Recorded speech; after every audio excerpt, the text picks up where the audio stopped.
The purpose of this screencast is to read aloud the reading comprehension portion of the Unit 1 literature test. I will read aloud a story called The Circuit, and this is from the story The Circuit by Francisco Jimenez, and it's an excerpt from that story. Then we will respond to questions for that story, which as you can see are further down, starting 1 and going to 9. Then I will read the story From Little by Little by Jean Little, and we will respond to questions 10 through 18. After responding to questions 10 through 18, you will respond to questions 19 and 20, and then you'll get a piece of lined paper and respond to questions 21 and 22.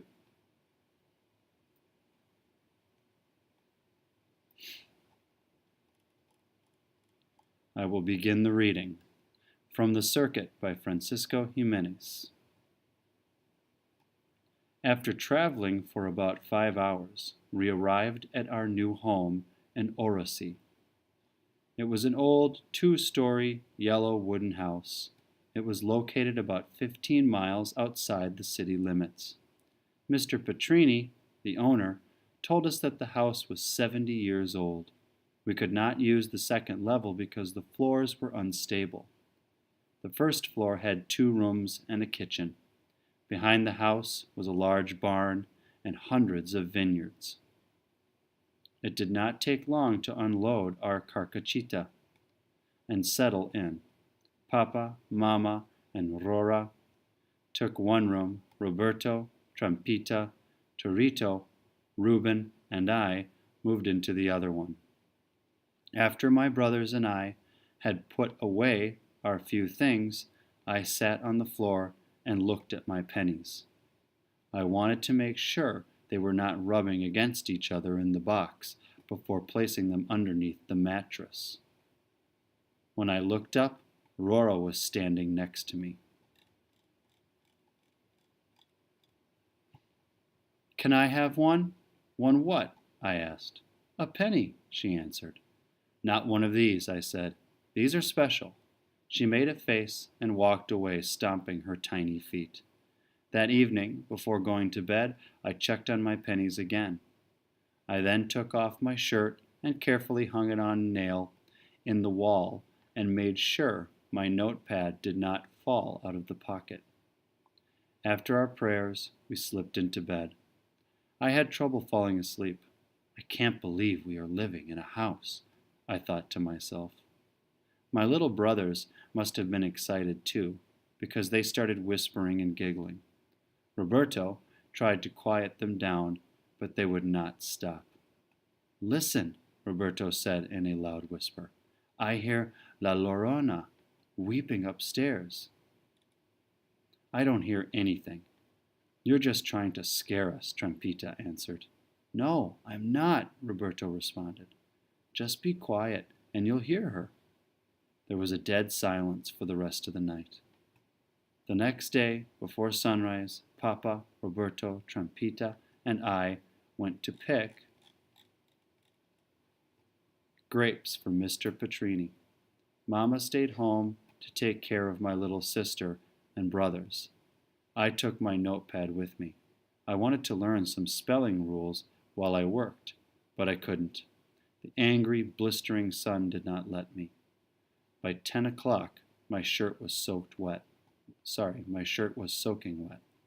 I wiped my hands on my pants and carefully removed the notepad from my shirt pocket and took it to the carcachita and left it there.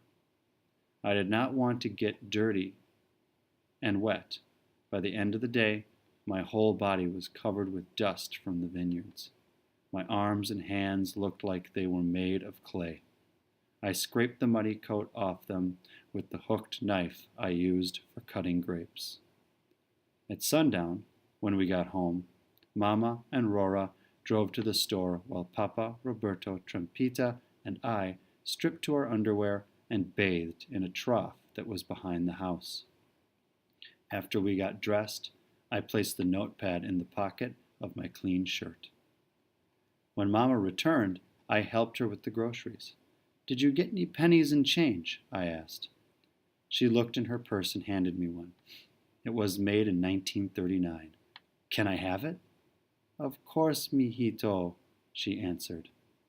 I went to our room to add it to my collection. I took out my coin box from underneath the mattress and removed the top. The first layer of white cotton was bare. "No, they have to be here," I thought to myself. I swiftly removed the cotton and checked the second layer. Nothing. My 1910 and 1865 pennies were gone. I rushed out of the room shouting, "My pennies! Someone took them!"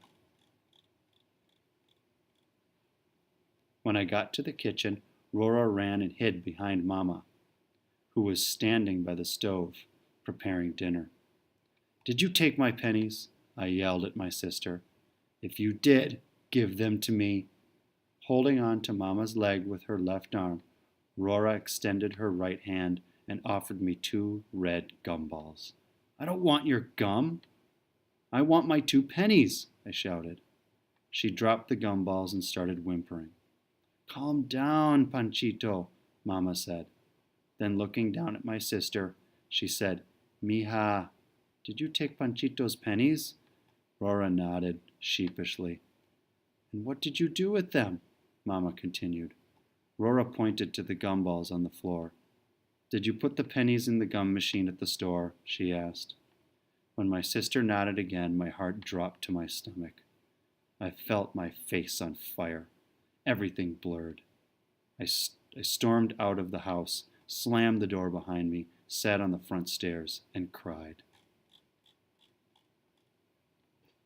Seconds later, Mama came out and sat beside me.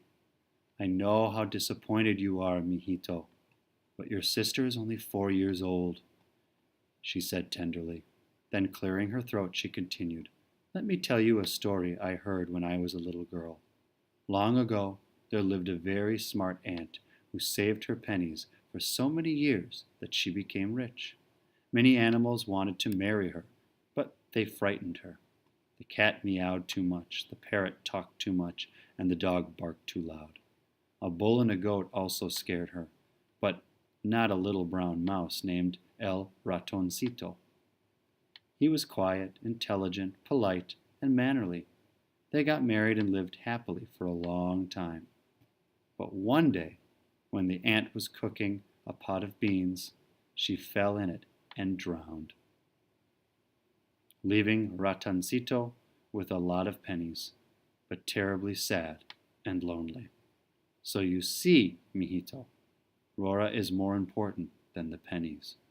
Don't be so hard on your little sister." Mama's story calmed me down a little, but I was still angry at Rora. I took a deep breath and went back inside to our room. I sat on the mattress and pulled out my notepad from my shirt pocket. I turned to the page where I listed my pennies and crossed out Lincoln Head, 1910, and Indian Head, 1865. You're now going to respond to some multiple choice questions from the circuit. Comprehension Directions. Answer the following questions about the excerpt from the circuit. Number 1. How would you best describe the narrator's new home? A. An old 2-story yellow home. B. A worn red brick house. C. An ugly green creaking home. D. A dirty 2-story sided house. And you can look back at the text. Number 2. How would you best describe what is located near the narrator's new house? A. Various types of trees are on each side of the house. B. There are farm animals in a small barn beside the house. C. Several vegetable gardens are in front of the house. D. There are many vineyards and a large barn behind the house. Number 3. What do lines 12 through 17 foreshadow? A. Rora's defiance of her brother. B. an addition to the penny collection. C. Rora's love of candy. D. The narrator's dislike of children. Number 4. When does the narrator check on his pennies again? And this is right after lines 12 through 17. You have to think of these going in order. So when does the narrator check on his pennies again? A. Before he talks to Rora. B. After he hears his brother's giggles. C. Before he goes to bed. D. After he takes off his shirt. Number 5. Which words from lines 31 through 34 act as clue words to the sequence of events? Let me read that again. Which words from lines 31 through 34 act as clue words to the sequence of events? A. Before sunrise. B. I went to pick. C. Pad with me. D. Some spelling rules. Number 6. When do Mama and Rora go to the store? Is it A. Before the narrator's brothers whisper and giggle in bed? B. After the narrator scrapes clay off his hands? C. Before Papa and Roberto pick grapes for Mr. Petrini? D. After Mama gives a 1939 penny to the narrator. Number 7. The narrator is in conflict with Rora because he A. believes that he took his notepad. B. thinks that she stole his pennies. C. worries that she will choke on gum balls. D. prefers her bedroom to his. Number 8. Which event marks the climax of the plot? Is it A. Rora nods to acknowledge that she used the narrator's pennies? B. Mama tells the narrator a story about an aunt who saved her pennies? C. Roberto tells his brothers that he can hear La Llorona out upstairs? Or D. Papa, Roberto, Trampita, and the narrator leave to pick grapes? Number 9. Based on the details in the excerpt, you can best make the inference that the narrator A. dislikes sharing a bedroom, B. enjoys picking grapes, C. misses his old home, D. values his notepad. Now going to read the story little by little. By Jean Little. I looked up from my grade 5 reader and smiled. I liked Miss Marr a lot. And even though we had only met an hour ago, I thought she liked me too. She was young and pretty, and she had a gentle voice. But that was not all. Like Mr. Johnstone, she had polio. As I listened to her passing out books behind me, I could hear her limping. First a quick step, then a slow one. The sound made me feel a little less lonely. My teacher would understand how it felt to be the only cross-eyed girl in Victory School. "This is your desk, Jean," she had said. It sat all by itself, right up against the front blackboard. I was supposed to be able to see better there. I had not yet managed to make anyone understand that if I wanted to read what was written on the board, I would have to stand up so that my face was only inches away from the writing. Then I would have to walk back and forth, following the words not only with my eyes, but with my entire body. If the writing were up at the top of the board, I would have to stand on tiptoe or even climb on a chair to be able to decipher it. If it were near the bottom, I would have to crouch down. I remembered Miss Bogart printing large, thick yellow letters on a green chalkboard. That had been so different. These dusty gray chalkboards looked almost the same color as the thin, white scratches Miss Marr's chalk made. Her small, neat words were composed of letters that flowed into each other, too, which made reading them even harder. I would not explain. How could I? She might make me climb and crouch to read the words. I stood out far too much as it was. All the desks except mine were nailed to the floor in 5 straight rows. The seats flipped up when you slid out of them. They were attached to the desk behind. On top was a trough for your pencil and, in the right-hand corner, an inkwell, which Miss Marr kept filled from a big ink bottle with a long spout. All the desk lids were a dark wine color. My desk was new and varnished, a shiny golden brown. It had been provided for me because, in theory, it could be moved to wherever I could see best. It was, however, far too heavy and unwieldy for Miss Marr or me to shift. All the special desks did was single me out even more.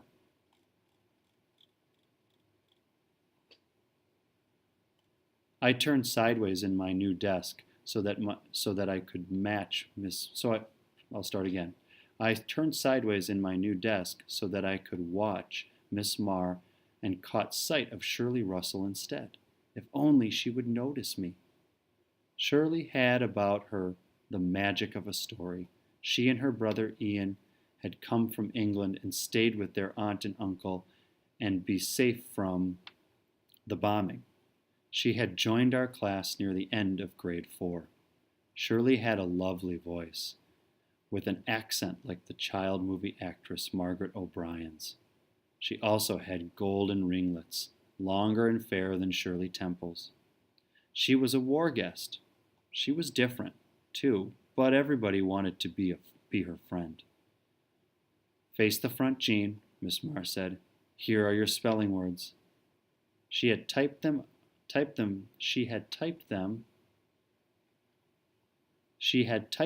for me on a big print typewriter.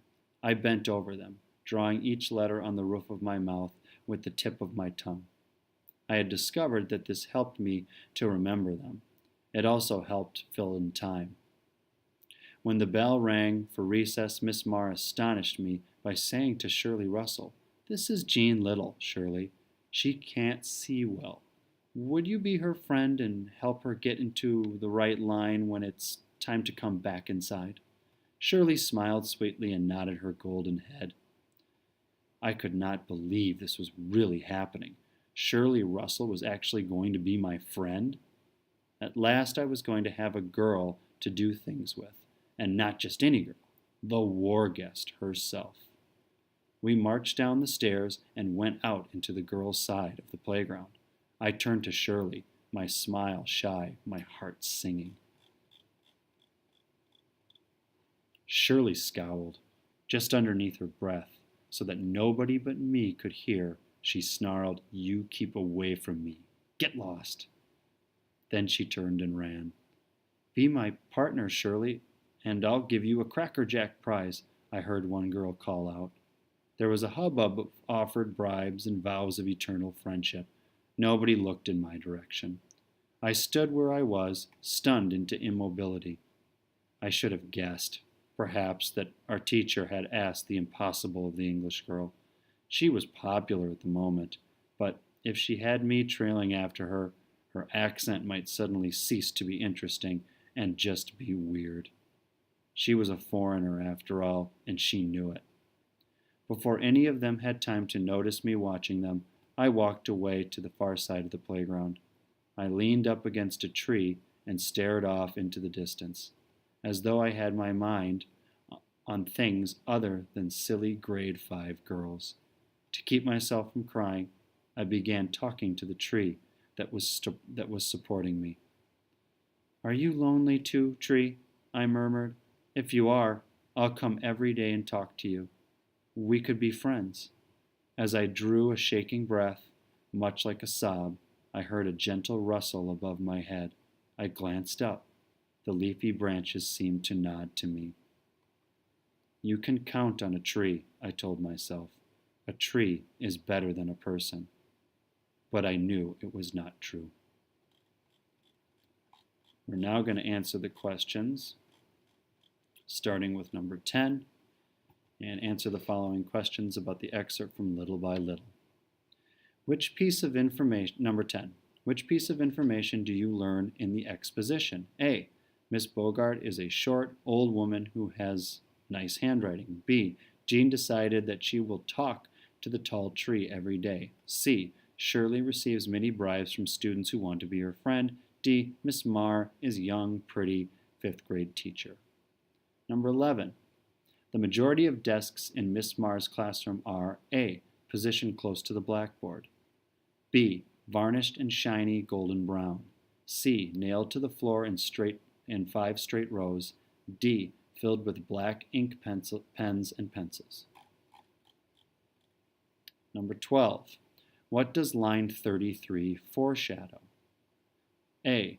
Mr. Johnston will have to move the desk for Miss Marr. B. Jean will have problems with her classmates. C. Miss Marr will have difficulties with the students getting along. D. Shirley will dislike the desks that are nailed to the floor. Number 13. Which event occurs in the rising action? Is it A. Shirley commands Jean to stay away from her? B. Miss Marr gives Jean her list of spelling words. C. Jean walks across the playground and talks to the tall tree. D. Shirley runs away from Jean to be with the other students. Number 14. Based on the details in lines 43 through 46, which inference can you best make? A. Miss Marr tries to find ways to help Jean because of Jean's poor eyesight. B. Shirley is always willing to help people that need her assistance. C. Jean loves drawing letters on the roof of her mouth with her tongue. D. Miss Marr goes outside with the students during recess. Number 15. Jean experiences a conflict when A. The special desk is larger than the other students' desks. B. The tall tree does not provide an answer to her question. C. Miss Marr gives her a large print list of her spelling words. D. Shirley refuses to be her friend and help her during recess. Number 16. Which words from lines 57 through 61 acts as a clue to the sequence of events? A. Just. B. From. C. Then. D. Heard.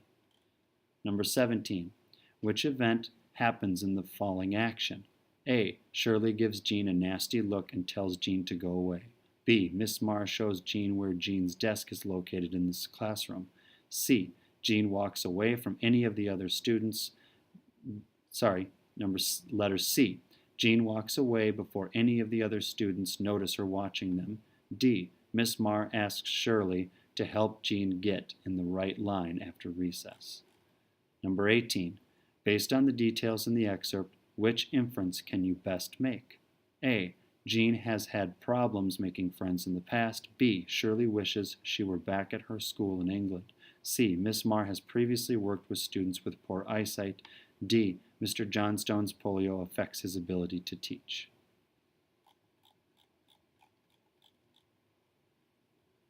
Comprehension Directions. Answer the following questions about both selections, so both stories. 19. Both authors are foreshadowing to A. Reveal the narrator's family members. B. Describe aspects of the setting. C. Show the narrator's weak spot.